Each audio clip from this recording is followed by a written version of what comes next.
we've both watched another film, haven't we? A documentary. A doco for all things. I very rarely watch documentaries, but I did it this time. So let's do another backseat review. It's backseat reviews. So we both watched the Barkley Marathons, a race that eats its dead. Is that what it was called? The race that eats its dead? Oh no, the race that eats its young, not its dead. That's horrible. Either way, a bit weird. Yeah. I didn't really get the title, The Race That Eats Its Young. It is harsh to some people who do it the first time. Yeah. Because they have the person who goes out first, don't they, who's like the noob. Yeah. Who they just destroy, basically. It was a bit of a strange title. So this is based on last week's WWE. Yeah. Where I did all the research and probably should have just watched this. Should have just watched it. It was good, wasn't it? Yeah. It had everything you needed to know in. It's a really good documentary, actually. I'd recommend listening to our episode last week and then watching this. That's what I'd do. Yeah. Because we had all the info. This is just garnishing the lily. It did verify everything we said. Yeah. Which is great, because I wasn't sure whether what I was being told was just made up or not. Yeah. Because it sounded too outlandish. So one of the things about the Barkley Marathons is it is very secretive, isn't it? Yes. They're very secretive about everything, about the course, about how you apply. It's really difficult to get any information online about it, which is quite nice, actually. Yeah. The more I watched it, the more I was like, this is a great idea. I really like the Barkley Marathons idea. It's just one bloke, or a few blokes, turn up in a wood and tell people this is where you're supposed to run. Run around it. Off you go. We'll sit here. We'll be here when you get back. Yeah, and it seems like the course changes quite regularly. Yes. Yeah, that was one of the things that we weren't sure about last week, wasn't it? How often it changes. And one of the things that they said in the documentary was every year it's exactly 20.0 miles every single year, and the course is different every single year. Even when he directly adds things to the course, he'll say it's the same. Yeah. I think that's really funny. He's a really funny bloke, the guy who organised it or invented it. Yeah. Lazarus Lake. I had him initially down as my weird character of the week, but I actually don't think he is a weird character. I just think he's like, he just does things for fun. Yeah. He just does whatever he thinks is fun. I think it's really cool. So just a very quick recap. Mm-hmm. This race is 5 laps of a 20-mile course, which is unmarked in the woods. Yeah, I mean... You do 1 lap clockwise, 1 lap clockwise in the dark, 1 lap anti-clockwise, 1 lap anti-clockwise in the dark, and then you alternate clockwise, anti-clockwise with each crosser of the finish line for the 5th and first final person lap. gets to choose. Yeah. One thing that we didn't know is when they were allowed to stop. And that was something that we found out. I found out from the documentary. Is they could stop when they get to camp after each loop. After each lap, you can stop and have treatment. Like people can treat any wounds you've got, or like a lot of them were changing their socks and stuff because they had people there with them. Quite a lot of them had an entourage with them, didn't they? Of people coming to help them out. It was quite good. I like that camp aspect to it. I think what the documentary really showed was just the camaraderie around it, and how the people running it are really behind anybody who's even attempting it. Yeah, it's them against the course, isn't it? It's the runners against the course, apart from till right at the end. Yeah. On the last lap, there was quite a lot of... so this was the first time they'd had 3 people get to the final lap in the same race, which is crazy, isn't it? It doesn't look that hard in the documentary because they don't show that much of them actually running. It showed me enough to make me think it is ridiculous. Yeah. Like some of the climbs are so steep. Oh, I mean, it's obviously ridiculously hard. Yeah. But just the way that they sort of cut the documentary, it's just like, oh, he's leaving, oh, he's come back. And it doesn't show that there's 20 hours or 10, 15 hours between those times. But some of they called it, they had names for each little bit of the course, didn't they? I quite liked that. Yes. All the different, there's rat jaw, and because that's what the course looks like. It looks like a rat. Yeah. And this bit of the course is the bit that is his jaw. And that's one of the hardest bits, apparently, the very steep bit. Testicle spectacle was the bit that I really liked. And that bit, did you see the briars? We don't really have briars, I don't think, in this country. Not that thick. Yeah, it's like thick, thorny bushes. Yeah. People's coming back with their legs fully cut up. Yeah. Like deep cuts into their legs. Just everywhere, just crisscrossed all over their legs. Horrendous. That bit looks awful. Yeah, that bit looks really... because it's a long climb as well, isn't it? Yeah. And then it goes crazy. It goes like really close to the prison. Yeah, it goes under the prison. Yeah. Yeah. In that like waterway, water tunnel. Yeah, it's like a water or like it's not a sewage, is it? I don't really know what it is. It's like a stream bypassing the tunnel or the prison or something like that. What I thought the documentary did really clear up for me was the taking of the book pages. Yes. Because we knew that they had to do it, but it wasn't clear sort of how they were used as like way markers. Yeah. But basically you get back to camp and they collect how many pages you have. Yeah. If you have 11 pages. Yeah. This time there was 11, wasn't there? I think it changes each year. Where the books are changes each year. The course changes every year.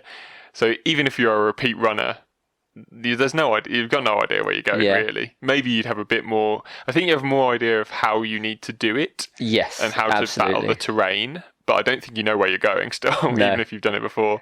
So which is awesome. They have one map, one master map, which they print out, and then everybody else has to draw their own map from it. Yeah. So if you draw your map wrong, you're fucked from the start. Well, so you kind of are, but not really, because.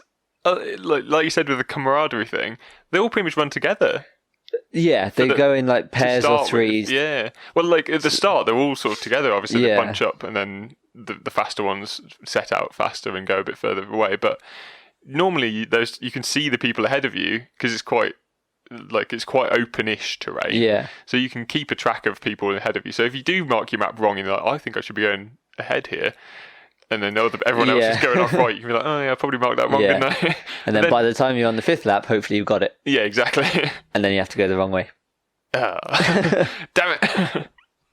Yeah, I genuinely thought the documentary was really good. I really enjoyed watching it. I did. It was very engaging. Like, literally the whole way through, just like absorbed by it. Same. And I really liked, they didn't overdo like the interview stuff with people. Like they did little bits of interview, but then interspersed with action and people running and finding the books and getting like stuck. And it was cool to watch how hard it must be. Yeah. Because there was guys in there who are full-blown amateur, like full-blown ultra-marathon runners who like tapped out after one lap, after 2 laps. Yeah. That's crazy. Like that's only a double marathon, which obviously a double marathon on a track is very different to doing it in the wilderness. But still, you would think that if you can run 100 miles, then you can run 100 miles whenever. Yeah, so it was of the 2012 race, and after 24 hours, so that's approximately 2 laps, 63% of people had dropped out. Yeah, that's right. Yeah, like they showed that as a statistic.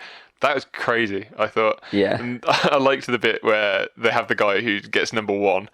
So every year, this is something like Lazarus Lake's interview about that was quite funny. Where he's like, I don't know why they do it, but all the competitors like to have this guy in it who is what do they call him? The human sacrifice. The human sacrifice. That's it. Who is like he's got no business being there. Was how Lazarus Lake put it. And the guy this year, or the year of the documentary, got about 6 hours in, didn't he, or something? Yeah. And he was like, I can't do this. Just literally had to turn around because he had 3 hours to go till the next checkpoint and run out of water completely.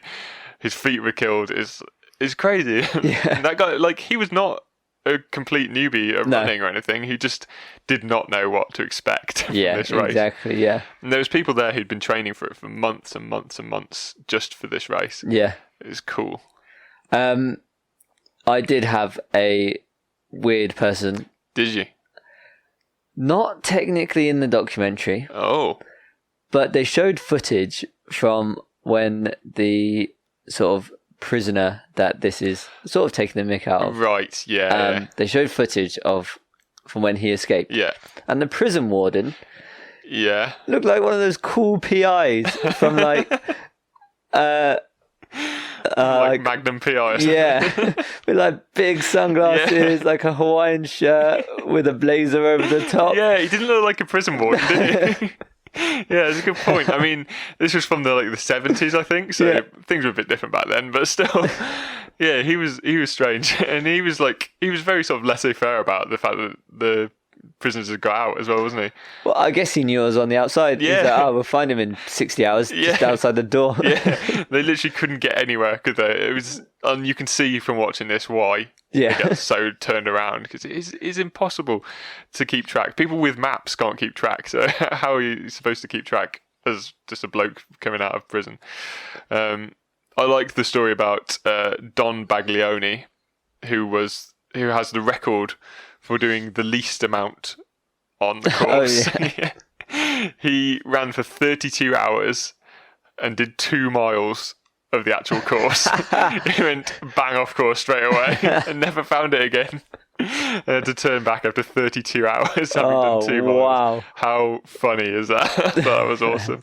They showed him on the thing or something. Yes. He was like, I've got the record for this now and I'm not very happy about it. It's funny. But everyone seems to just enjoy it, don't they? That's the thing that I really noticed about it, is that yes, they come here to push themselves, and it's an incredible challenge, but everyone after a bit, once they finish running, after a bit, they just seem to love it. Yeah, they love everything, the atmosphere around it. I loved sort of clearly the guy who's formed it, invented it, Lazarus. He sees it from sort of both angles. He really wants to push people to breaking point. Yeah. He really wants to make it as difficult as possible. But at the same time, he really wants people to do well. Yeah. Which is you think, well, if you're making a course so hard, like a course clearly designed to break people, how can you be so keen for people to finish it? It's almost as if it's designed that it's the impossible course. Yeah. And he might be disappointed if somebody finally completed it, but he's the opposite. He's absolutely not, yeah. And he's keen for people to complete as much of it as they can. Yes. However much that may be. Exactly. He says, there was a quote from him that said, you can't accomplish anything without the possibility of failure. And I think that is a really powerful statement, isn't it? It is a course intended to make you fail. And when you conquer it, and 3 people on the documentary do conquer it, it's a bit of a spoiler for the end if you're going to watch it, but it doesn't really matter. The spoilers don't really matter because it's still a great story. Yeah. You could find out that it's from 2012. So, but yeah, the fact that they finish it is so huge, and he's so happy when they get back. Yeah. Everyone there is so happy when they get back at the end. And it's such a massive achievement. And for some people, he says again in the documentary, he's like, for some people, the fun run is what they call for 3 laps. For some people, that is the peak of their lives. So they will never do anything as difficult as that or achieve anything as big as that. Again, that might be as much as people can do. You have to be a special type of person to be able to do the 5 laps. Yeah. It's about 130 miles, isn't it? Yeah. He says it's 20 miles. It's not. It's more like 26. So it is a massive achievement. It was so good. I can't really praise it highly enough. I definitely would watch it again. So we're giving things ratings, aren't we? Yeah, I think so. What do we rate it out of? I can't remember. 10. I think we did it out of 10. Yeah. Yep. 10 back seats. Yes, exactly. How many back seats does your car need? It's a bus. It should be out of 5 because that's how many seats are on the back of a bus, isn't it? Yeah. Well, if we're doing it, we'll do it out of 10 because I don't know. We started now. We started and now we've got to finish. Right, let's do it. 3, 2, 1, 8. 9. Oh, yes. I thought it was really good. I don't often watch documentaries. Yeah. And this one really hooked me and I just couldn't stop watching. So for me, it is a 9. I really liked it. It was really good at showing what it is. I don't think it's a very difficult documentary to make. So I've seen documentaries as good, but on sort of more difficult subjects. Difficult as in, the subject matter is just so easy to make look fun. Yeah, that's true. Yeah, I think probably But I mean, it was great to watch. Yeah, the unusual aspect probably helped. Yeah. Helped the filmmakers. So yeah, as a film, maybe it's not as impressive, but as a whole experience for me, it was a 9. So yeah, I think that's good. 8.5 out of 10. Good on you. Good on you. It's Backseat Review.